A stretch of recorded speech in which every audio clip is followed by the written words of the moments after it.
Alors bonjour le monde, bonjour les amis, me revoilà. Je suis en train de mettre de la crème. Alors j'essaie une nouvelle technique de la crème Nivea. Parce que la crème Nivea c'est ce qu'il y a de plus neutre je pense. Même s'il doit y avoir des choses dedans qui sont peut-être pas saines. Mais en tout cas la crème Nivea, ma maman elle s'en est servie toute sa vie. La crème Nivea pour son visage et pour quoi que ce soit dès qu'elle avait quelque chose. Et elle avait une très... comment dire, ma maman n'était pas abîmée par rapport en plus avec l'hygiène de vie qu'elle a eue durant la majorité de sa vie. Franchement son visage était nickel. Et puis la crème Nivea, on sait que ça a beaucoup de... Enfin moi je sais que quand j'avais... Des fois avant je mangeais mes ongles. Ça m'arrive encore, mais c'est pas les manger, c'est les réaligner parce que j'aime bien quand tout est aligné en fait. Donc je les enlève avec mes dents en fait, mais je les mange pas. On peut pas dire que je les mange comme ça là. Quoique ça dépense, des fois ça m'arrive aussi encore. Faut être honnête. J'entends les enfants qui se disputent encore, le frère et la sœur. Et donc ça m'arrivait dans le passé d'avoir des panaris. D'ailleurs j'ai été à l'hôpital, j'ai même été endormie complètement à cause d'un panari au doigt. J'étais très jeune, enfin très jeune oui, j'étais une petite fille, une dizaine d'années. Et donc après j'avais eu la technique de mettre de la crème Nivea sur les panaris et ça s'enlevait en fait. Vous savez il y a du pu dans le panari, ben, grâce à la crème Nivea, hop ça partait.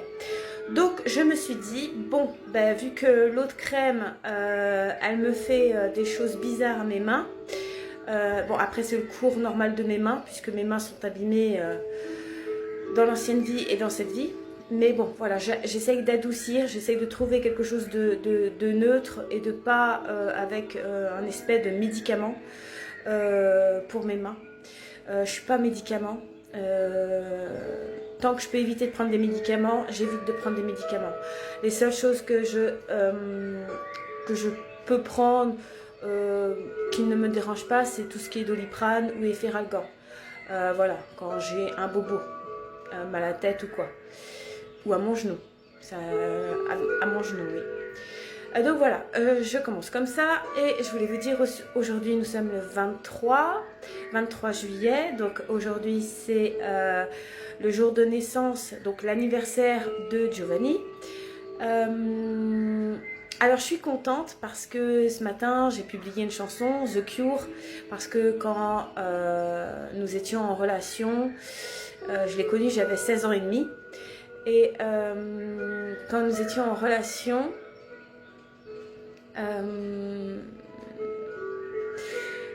il adorait The Cure en fait. Je me souviens qu'il m'avait passé son blouson et derrière il y avait la grosse image de The Cure. J'adorais avoir son blouson, je le portais parce que je pensais à lui. J'étais amoureuse quoi en fait, à 16 ans, enfin 16-17 ans. Vous voyez ce que c'est passionnant en fait, ce début, ce premier amour. Donc je me souviens de toutes ces belles choses. Toute notre relation, et pour lui évidemment j'étais aussi son amour puisque il avait déjà eu une amoureuse, moi aussi j'avais déjà eu un amoureux, mais c'était plutôt c'était pas notre histoire quoi en fait, chacun sa place à son histoire. Après quand je parle de Giovanni, je respecte toutes les femmes qu'il a eues dans sa vie, qu'il a aimées bien sûr, et toutes ces femmes qui ont aimé Giovanni. Là je parle de lui parce que déjà pour lui dire au revoir, enfin au revoir oui et non, en fait, au revoir du passage de la vie terrestre à la vie dans la mort, en fait. Mais en fait, il est toujours là. D'ailleurs, et puis toutes les autres personnes qui sont parties dans la mort. J'ai des choses à vous dire sur ça, justement, comme toujours. J'adore la vie, j'adore la mort, en fait. Les deux mondes sont puissants, Dieu est grand. Et extrêmement intelligent. Nous venons de lui en fait, donc son intelligence est extraordinaire. Donc pour revenir à Giovanni, Donc j'ai mis une petite chanson sur mes 2 profils Facebook, celui qui est, comment on dit, faut me demander en ami, et l'autre où je peux publier des choses publiques, voilà, publiques. Donc j'ai mis parce que il y a des personnes qui me connaissent et qui connaissent Giovanni et qui ne sont pas dans mes amis. Donc voilà, j'ai envie de le dire, j'ai envie de le dire. J'ai un numéro.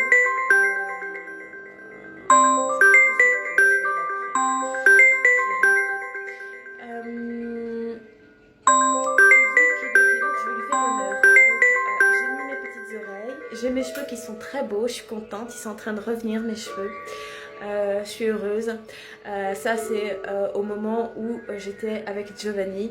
J'avais mes beaux cheveux et mon look. J'ai toujours eu mon look et lui aussi. En fait, on avait tous les deux une personnalité qui se ressemblait. En fait, on était très similaires. C'est pour ça que ça marchait bien. D'ailleurs, il est lion, je suis bélier, 2 tempéraments de feu. Et il avait son look et mon look et on se trimballait dans la rue. On était, à mon époque, les gens nous connaissaient bien ensemble. Avec notre look à part, en fait. Parce que j'ai toujours eu un look à part, en fait. Et j'ai toujours été à part. Mais à part dans un monde où il y a plein de gens à part et où il y a plein de gens qui se ressemblent. Voilà, je ne veux pas dire non plus que je suis l'unique, non, mais voilà, je vous montre notre petite relation, notre grande relation, parce qu'elle m'a marquée. Et donc je continue parce que j'enchaîne sur ça. Aujourd'hui c'est son anniversaire, donc j'en parle. J'irai voir, donc il se trouve au Sable d'Olonne, où je vais souvent en fait, et où quand nous étions plus jeunes, allions souvent en fait.